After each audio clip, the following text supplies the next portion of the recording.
All right, welcome back to Morning Live. Now, Jabulani Ngcobo is one of South Africa's most celebrated forex traders who has made millions of dollars in forex over the years. When we started our company Cashflow, remember at that time we had no resources or recourses, just like any other entrepreneurs, But it was that belief that Cashflow will be a brand one day, you understand? So now we started the business training people on how to trade on their own. Jabulani Ngcobo, A.K.A. Mr. Cashflow, was South Africa's self-proclaimed forex trading king, a man who seemed to have unlocked the secrets of unlimited wealth.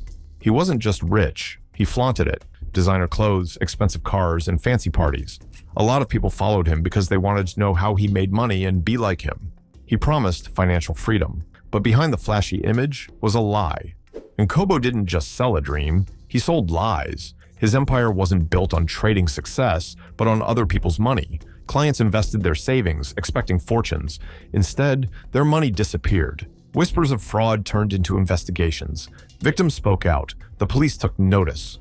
For years, he wasn't held responsible for any crime because his wealth shielded him from justice. But no scam lasts forever. In 2019, he faced fraud allegations, and after a guilty verdict and prison sentence, his world came crashing down. The man who once boasted of endless riches was now set to be locked up behind bars, with his empire in ruins. Jabulani Ngcobo wasn't born into wealth. He was from Claremont, a settlement in Durban where fights were common. He was born in 1985 and grew up in a small house. Like most teenage boys in his neighborhood, he attended Langa High School. One thing set him apart, which was his habit of always trying to do better.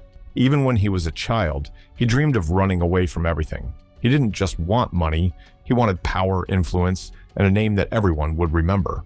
After school, he landed a job at Toyota, but factory work wasn't the future he dreamed of.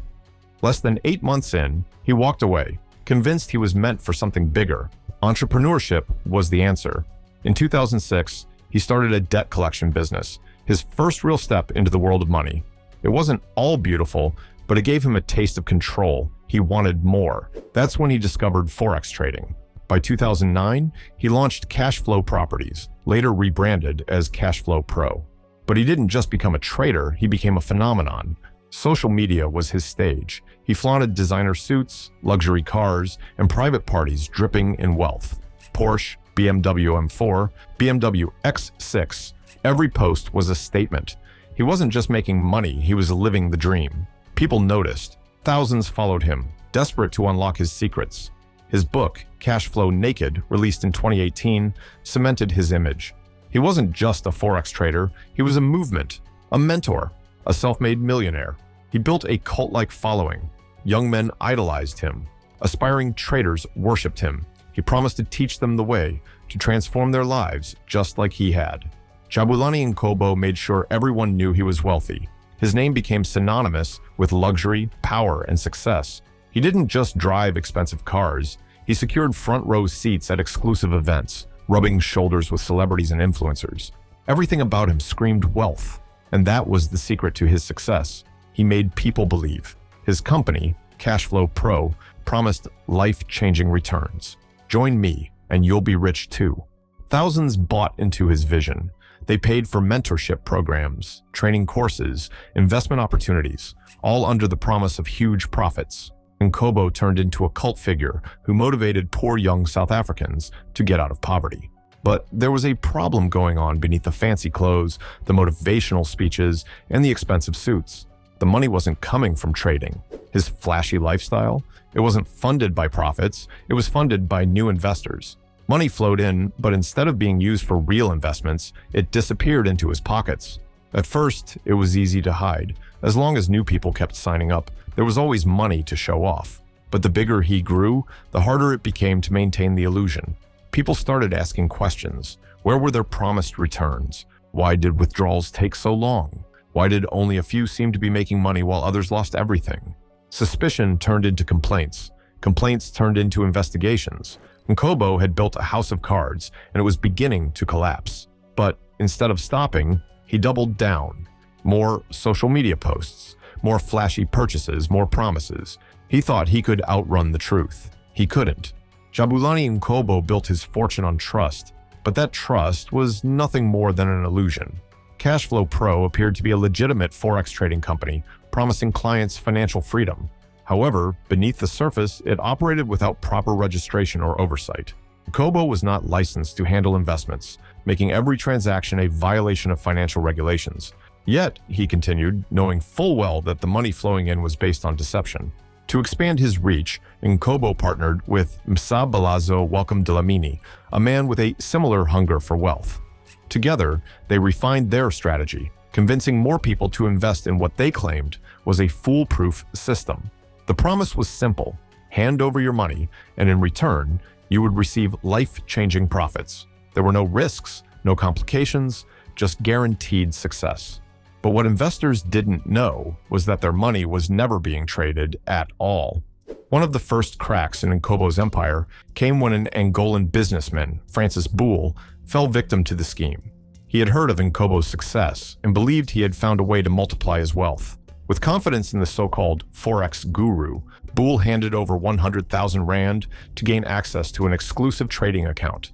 Days passed and no returns were made, no updates were given, and Ngcobo became impossible to reach. When Boole attempted to withdraw his money, he realized the truth. It was gone. Boole's frustration turned into action as he filed a fraud case at the Santon police station. He was not the only one beginning to question what had really been happening behind closed doors.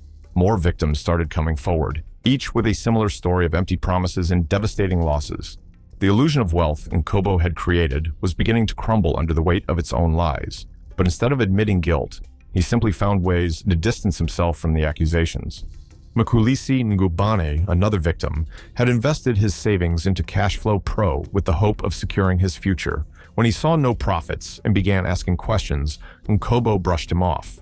Instead of addressing concerns, he referred him to another supposed trading company, which turned out to be another scam. Ngubane was left with nothing, just like the many others who had trusted in Ngcobo's financial empire.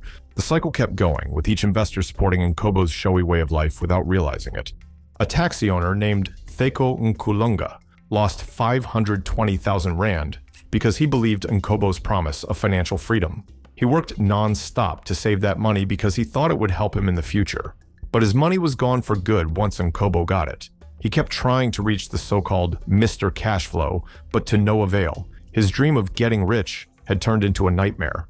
As more victims spoke out, it became clear that Ngcobo's empire was built on lies. Clients were not making any money, and when they asked why, they were either told not to ask again or were threatened. According to Ngcobo, they lost because they didn't follow his instructions correctly. Without a doubt, though, he had taken their money and left them with nothing. And with each new insight, it became clear that he could not survive. The cracks in Jabulani Ngcobo's empire started to show a long time before it fell apart. In 2011, the South African Reserve Bank became aware of Cashflow properties and thought it might be a pyramid scheme. Behind the scenes, there wasn't much forex trading going on, but clients were pouring money in with the hope of making huge profits that would change their lives. Since his financial records did not add up, the police started to follow large amounts of money moving through his accounts. Still, Ngcobo kept showing off his wealth, getting bolder every year even though people were getting more worried. By 2012, it was impossible to ignore the way he spent money, and both the public and the police were looking into it.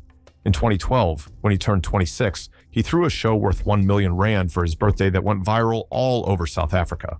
Celebrities, politicians, and socialites got together in a fancy place, surrounded by expensive cars and other obvious signs of wealth. Rich champagne was served all night, and guests were spoiled with designer gifts, which added to Ngcobo's image as a self-made millionaire. But investors were getting worried. Where were their expected returns? Meanwhile, the partygoers were having a good time. As complaints grew, so did calls for a formal investigation.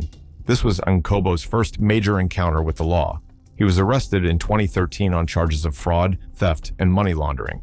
The news sent shockwaves through the business world, and many of his supporters started to wonder if he really was the financial genius he said he was. A lot of news stories were written about the case, and victims came forward to demand justice and get their money back. Even though the court case moved slowly, Ngcobo seemed sure that he would get away with the serious charges against him. After several years, Ngcobo was found not guilty of any charges in 2017. This was a big surprise that made him feel even better about himself. When he got out of court feeling good, he used the chance to say that he was the target of jealousy and false accusations. His innocence became part of his reputation as proof that he was just an ordinary businessman who was misunderstood, not a con artist. He didn't wait long before going back to social media to brag about his lavish lifestyle and promote the idea of being financially free. Behind the scenes, though, the police weren't done with him yet. The Financial Sector Conduct Authority, FSCA, was quietly watching what he did while he enjoyed his freedom. Between 2014 and 2019, they built a strong case that Cashflow Pro was trading illegally without the right licenses.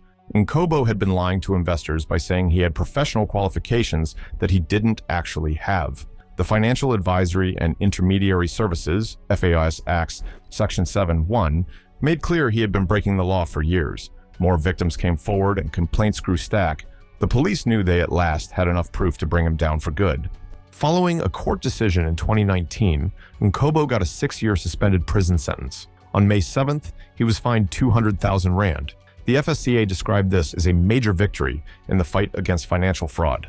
Years ago, Ngcobo sold people on a dream that he knew how to make them successful. But now, he was just another fraudster who was seeing his empire fall apart. His name was once linked to wealth and success, but now it was seen as a warning about greed and lying.